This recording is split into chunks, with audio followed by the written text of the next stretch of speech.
Hi, my name is Varisha, and today I'm going to tell you how your customer can view their invoices in the customer portal.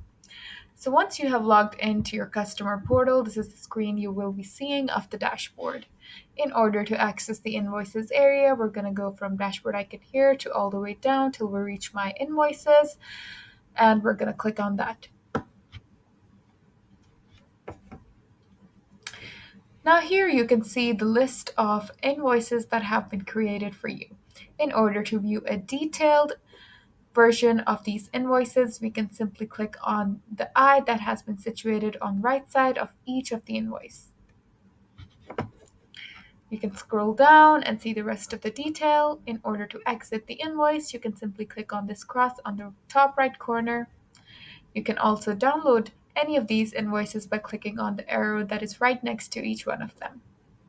And that is how you can view your invoices in your customer portal. Thank you for watching. If you like this video, please click the thumbs up button and subscribe to our channel.